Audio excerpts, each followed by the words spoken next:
السلام علیکم ناظرین کرام، نئی ویڈیو میں آپ کو خوش آمدید کہتے ہیں۔ ایک شخص جس کو پورے نظام نے زور لگا کے جیل میں بند کیا وہ پابند سلاسل ہے، اور وہ ان کی بنائی گئی جیل کے اندر بظاہر قید ہے، مگر اس کی سوچ بہت آزاد ہے۔ سوچ ان معنوں میں کہ اس کو کہا جاتا ہے کہ ملک سے باہر چلے جاؤ، وہ کہتا ہے میں نہیں جاؤں گا۔ اس کو کہا جاتا ہے کہ یہ بات مان لو، وہ کہتا ہے قبول ہی نہیں ہے۔ وہ کہتا ہے ساری عمر جیل گزار لوں گا مگر ان کی غلامی قبول نہیں کروں گا۔ جبکہ جو جیل میں ڈالنے والے ہیں وہ تھر تھر کانپ رہے ہیں۔ کبھی سروے پر پابندی لگا دیتے ہیں کہ عوام کی رائے دوسری عوام تک نہ پہنچ جائے، کبھی ٹی وی پر دکھانے پر پابندی لگا دی جاتی ہے۔ آخر خوف کیا ہے؟ کس بات کا دھڑکا لگا ہوا ہے؟ اب وہ جیل کے اندر ہے۔ تاریخ میں پہلی بار ایسا ہوا ہوگا کہ وہ شخص جس کا کیس ہے وہ عدالت میں موجود ہے لیکن جج بھگوڑا بنا ہوا ہے۔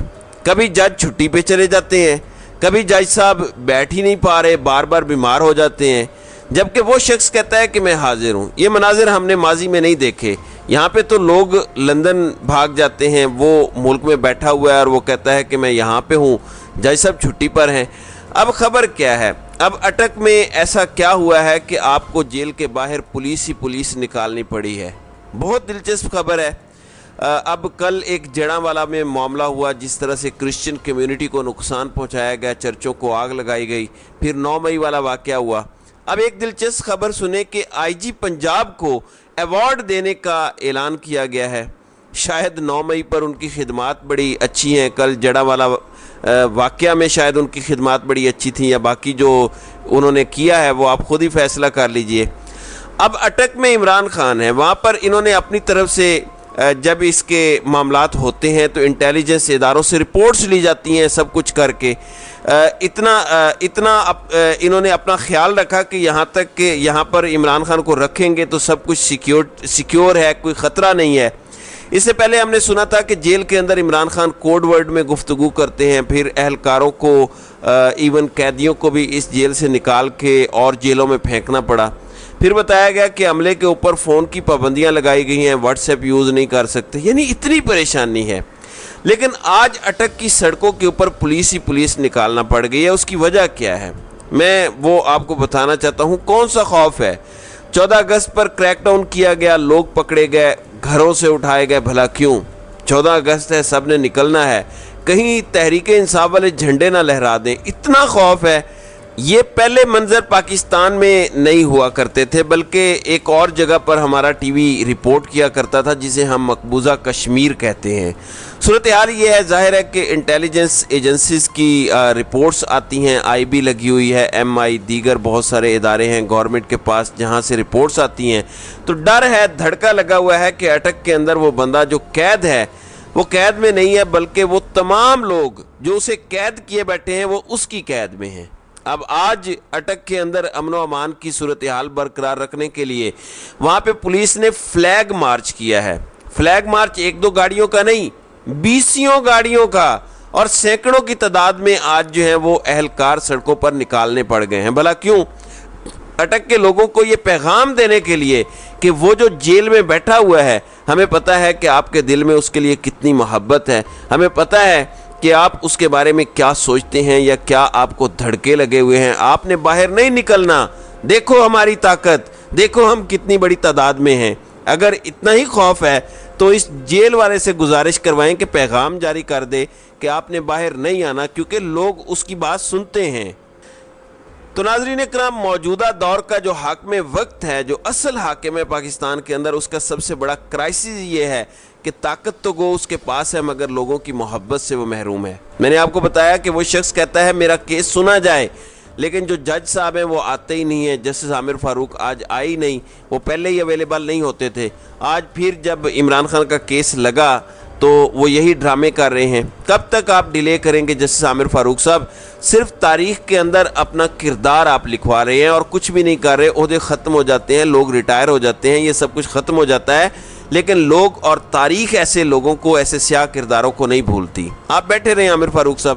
اب عمران خان نے سپریم کورٹ سے رجوع کر لیا ہے، ان کے بہاف پر ایک درخواست جو ہے وہ دائر کی گئی ہے ملک بھر میں، چونکہ ان پر درجوں مقدمات ہیں اور اس کیس کے اندر اگر ان کی ضمانت ہوتی ہے تو باقی کیسز کے اندر ان کی گرفتاری کا معاملہ ہے۔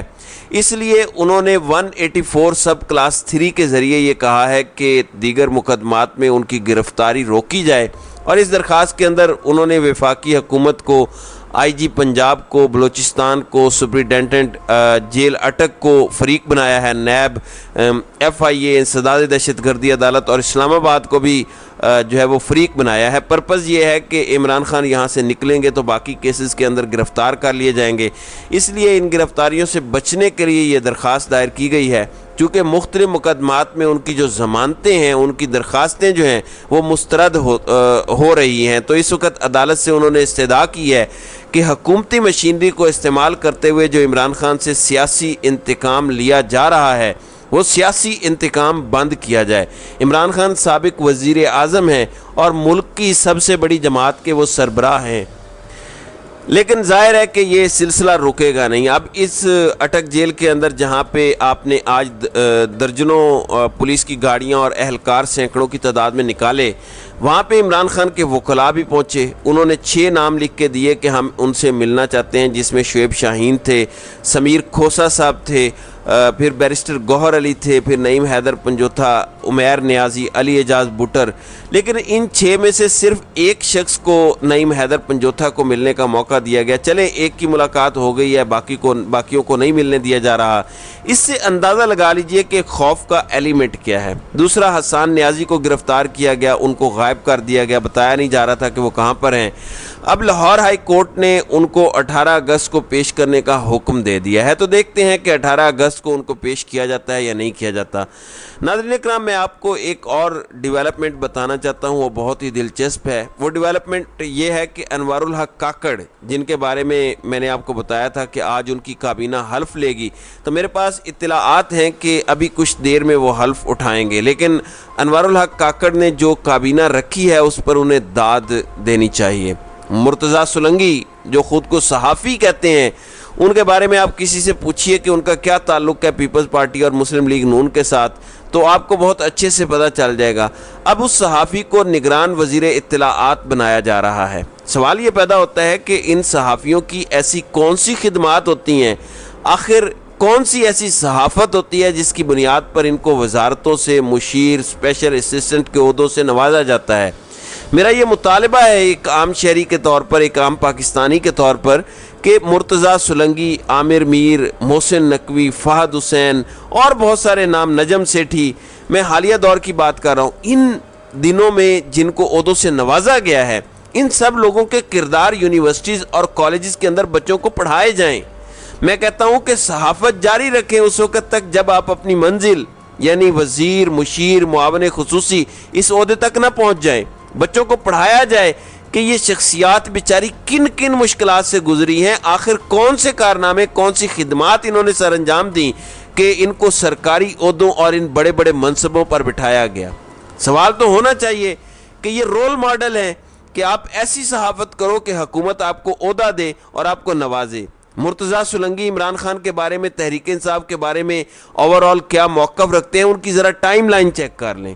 آپ ایک ایسا نگران وزیر اطلاعات رکھتے ہیں جن پر سنگین الزامات 2010 میں دی نیوز کی رپورٹ کے اندر لگے، اس شخص کو آپ لگا رہے ہیں۔ دوسرا، آدھے سے زیادہ صحافیوں کو تو اس نے بلاک کر کے رکھا ہوا ہے ٹویٹر پر۔ جس شخص کی اختلاف رائے برداشت کرنے کی یہ حد ہو، آپ اس کو اتنا بڑا منصب دے رہے ہیں۔ کہا جاتا ہے کہ عمران خان نے ملک کے اوپر بہت سے قرضے بڑھائے ہیں۔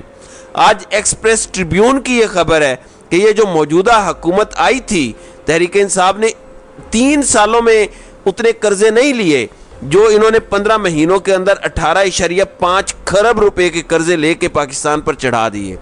پھر بھی ظلم پاکستان کے ساتھ کس نے کیا، یا پاکستان کی معیشت کو برباد کس نے کیا؟ عمران خان نے، کیونکہ وہ 6% پر ترقی کرتی معیشت کو چھوڑ گیا، جبکہ یہ جو موجودہ احباب ہیں ان کے قرضوں کا پتہ ہی نہیں کہ وہ کہاں گئے۔ آج سٹاک ایکسچینج کی حالت دیکھ لیں، ڈالر کی اڑان دیکھ لیں،